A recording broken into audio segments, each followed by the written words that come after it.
আসসালামু আলাইকুম, আমি নাইম দক্ষিণ কোরিয়া থেকে সবাইকে স্বাগত জানাচ্ছি আমার ইউটিউব চ্যানেল নাইমিলিতে। যদি ভালো লাগে তাহলে সাবস্ক্রাইব, আর যদি ভালো না লাগে দেখতে থাকুন, দেখতে দেখতে ভালো লাগা ভালোবাসা হয়ে যাবে ইনশাল্লাহ।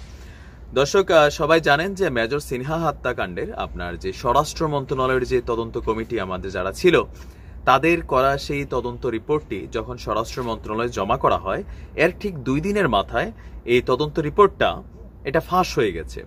আর এটা নিয়ে সর্বপ্রথম যারা প্রতিবেদন করেছেন বাংলাদেশের প্রথম সারির একটা গণমাধ্যম প্রথম আলো, তারা এই স্বরাষ্ট্র মন্ত্রণালয়ের রিপোর্টের ফাঁসকৃত যে রিপোর্টটা আছে সেটা তারা প্রকাশ করেছেন। আর এটা প্রকাশ করার পর থেকেই সমালোচনা, আলোচনা, প্রসঙ্গ, নানা অপ্রসঙ্গ সবকিছু এখানে ফুটে উঠেছে। এখন যেই তদন্ত রিপোর্টটা ফাঁস হয়েছে আমরা আপনাদের সামনে পৌঁছে দিয়েছি। এখন এই রিপোর্টটা আসলে সত্য নাকি মিথ্যা, নাকি এটা কোনো বানানো ষড়যন্ত্র, এই বিষয়ে আসলে জানার জন্য সবচেয়ে বেশি জরুরি সেটা হচ্ছে অরিজিনাল যে কপিটা আছে তদন্ত রিপোর্টে সেটাকে প্রকাশ করা। কিন্তু সেটা প্রকাশ করা কি হবে, এরকম নানান প্রশ্ন আমাদের কাছে আছে। যেহেতু এই তদন্ত রিপোর্টটাতে বেশ কিছু স্পর্শকাতর বিষয় আপনার এখানে চলে এসেছে। নাম্বার 1 হচ্ছে যে আপনারা দেখেন ওসি প্রদীপ দাস জেলে বসে বিদেশে সে যোগাযোগ করছে, এটা একটা স্পর্শকাতর তথ্য। যে এখানে যেটা প্রমাণিত হয় যে আইন শৃঙ্খলা বাহিনীর ভিতরে কারাগারে বসে এই যে নানান ধরনের কর্মকাণ্ডগুলা সেগুলা কিন্তু একটা অশনি সংকেত। এটা অবশ্যই আইন শৃঙ্খলা বাহিনীর বা কক্সবাজার জেলা কারাগারের তাদেরকে আসলে একটা নেগেটিভ ইমপ্রেশন ক্রিয়েট করছে। নাম্বার 2 হচ্ছে যে ওসি প্রদীপ দাসের যে পার্সোনাল রিভলভার থেকে হত্যাকাণ্ডের যে বিষয়গুলা ঊর্ধ্বতন কর্তৃপক্ষের অনুমতিক্রমে, এটাও একটা বিষয় হিসেবে এখানে দাঁড়িয়েছে। নাম্বার 3 হচ্ছে যে আপনার এই তদন্ত রিপোর্টে কক্সবাজারের যিনি এসপি সাহেব আছেন, এসপি মাসুদ সাহেব সম্পর্কেও কিন্তু কিছু স্পর্শকাতর তথ্য এখানে দেওয়া হয়েছে। তো সব মিলিয়ে এটা আসলে কতটুকু সত্য মিথ্যা সেইটা একমাত্র তখনই প্রমাণ হবে যখন অরিজিনাল কপিটা সরকার প্রকাশ করবে। এখন সরকার কি প্রকাশ করবে কিনা? জি না, সরকার এটা প্রকাশ করবে না। আজকে আপনারা যখন এই নিউজ শুনছেন ঠিক এর আগের দিন আমাদের স্বরাষ্ট্রমন্ত্রী আসাদুজ্জামান খান কামাল সাহেব এই ফাঁসকৃত তদন্ত রিপোর্ট নিয়ে গণমাধ্যমের মুখোমুখি হয়েছিলেন। আর সেইখানে তিনি কিছু তার বক্তব্য দিয়েছেন। আমাদের এই ভিডিও জুড়ে তার সেই বক্তব্যগুলো আমরা আপনাদের সামনে উপস্থাপন করার চেষ্টা করব। যমুনা টিভি, 71 টিভি সহ বিভিন্ন টিভি থেকে এই ফুটেজগুলো আমরা কালেকশন করেছি অ্যাজ এ রেফারেন্স। বাট এই বক্তব্য শোনানোর আগে যে কথাটা জানা জরুরি, যে তদন্ত রিপোর্টটা আসলে ফাঁস করলো কারা বা কিভাবে হলো সেই সম্পর্কে আমরা শুনবো। তবে প্রথমে স্বরাষ্ট্রমন্ত্রীর বক্তব্যটা একটু শুনে আসি। প্রথম আলো লিখেছে একটা স্বনামধন্য পত্রিকা, আমরা অবশ্যই দেখব তার এই সত্যতা কতখানি এবং কার মাধ্যমে তিনি পেয়েছেন এবং বিচারের আগেই তিনি এটা কেন প্রকাশ করলেন, এইটা তো আমাদের জানার বিষয় থাকবে। কোর্ট তো আমাদের কাছে চাবে, কোনো পত্রিকার কাছে চাবে না, আমাদের কাছে চাবে। আমরা পাঠিয়ে দিব কোর্ট চাইলে। কোর্ট চাওয়ার আগে আমরা দিচ্ছি, সেটা আমি স্পষ্ট করে বলে দিচ্ছি। আমরা ততদিন এটা ধরে রাখবো। আর ভবিষ্যতে আমরা এই ধরনের যাতে ঘটনা না ঘটে সেইগুলোর ব্যাপারে আমরা এই তদন্ত রিপোর্টটা পুঙ্খানুপুঙ্খরূপে দেখব এবং আমাদের যে করণীয়, তারা যেগুলি সুপারিশ করেছেন সেই সুপারিশগুলো আমাদের করণীয় যা কিছু আছে সেগুলো আমরা পরীক্ষা নিরীক্ষা করে তার পরবর্তী ব্যবস্থা নেব। যেহেতু তদন্তধীন এবং বিচারাধীন মামলা রয়েছে, সেই জন্য বিচারক যদি মনে করেন, তারা যদি চান, তাহলেই আমরা এটা দিব, নতুবা আমরা এটা তাদের কাছে দিচ্ছি না। তারা যখনই চাবেন কিংবা তারা যদি প্রয়োজন মনে করেন তাহলে দিব। নিশ্চয় শুনেছেন এই তদন্ত রিপোর্ট ফাঁস হওয়ার পিছনে মাত্র 3টা রিজন হইতে পারে। নাম্বার 1, যারা এই তদন্ত রিপোর্টটা করেছেন, মানে যে মেইন যারা 4 জন আছেন বা যারা ওই কমিটিতে যুক্ত ছিলেন তারা, এখন তারা যদি ফাঁস করতেন সেটা স্বরাষ্ট্র মন্ত্রণালয় পর্যন্ত পৌঁছানোর প্রয়োজন ছিল না।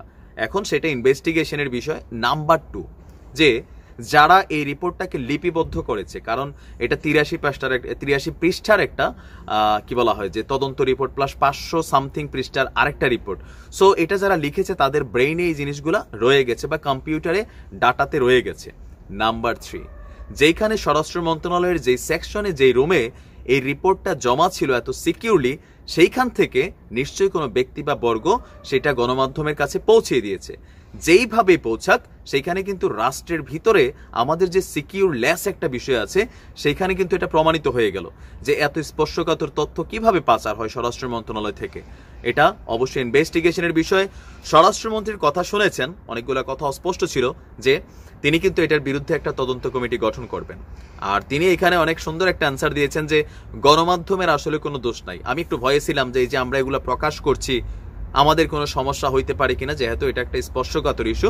বাট তিনি একটা সুন্দর কথা বলেছেন যে না, সাংবাদিকরা আসলে এটার জন্য কোনো দায়বদ্ধ না, কারণ সাংবাদিকদের কাজই হচ্ছে যে গণমাধ্যমে নানান বিষয়গুলোকে প্রকাশ করা, আর জাতি এটার জন্য ওয়েট করছিল। সো তিনি সাংবাদিকদের দায়ী করেননি, বাট যারা এটাকে প্রকাশ করেছে তাদের বিরুদ্ধে আইনানুগ ব্যবস্থা নেওয়া, আন্ডার ইনভেস্টিগেশনে সেগুলোকে যাচাই করা, এই বিষয়গুলোর জন্য হয়তো আরেকটা তদন্ত কমিটি গঠন করা হবে।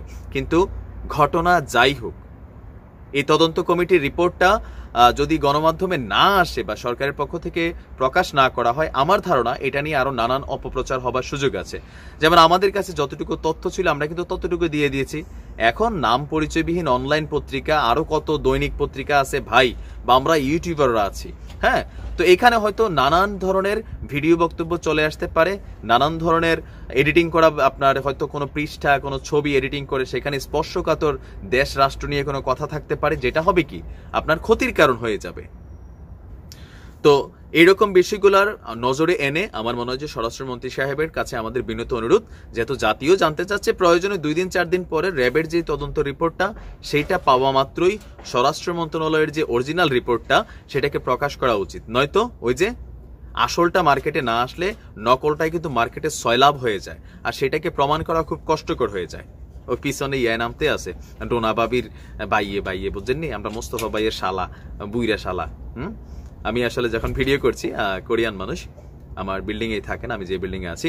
তো যাই হোক দর্শক, আমরা চেষ্টা করি সত্যটা আপনাদের কাছে তুলে ধরার জন্য। আসলে আমি আবারও বলি, আমাদের এই কাজগুলোর একটাই মিনিংস, আমরা কোনো বাহিনীর বিপরীতে না, আমরা সরকারের বিপরীতে না, আমরা প্রশাসনের বিপরীতে না। আমাদের কোনো ভিডিওর উদ্দেশ্য এটা থাকে না যে সরকারের কোনো তদন্তকে প্রশ্নবিদ্ধ করা বা সেটাকে বাধাগ্রস্ত করা।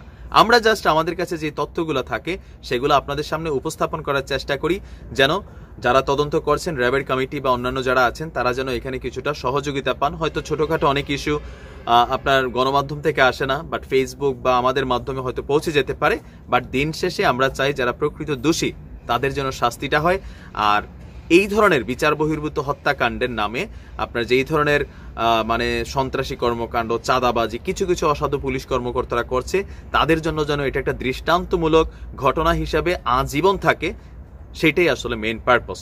তো যাই হোক, অনেক ধন্যবাদ যারা এতক্ষণ ছিলেন। ভালো থাকুন, সুস্থ থাকুন। আজ এই পর্যন্তই। আসসালামু আলাইকুম রহমতুল্লাহ।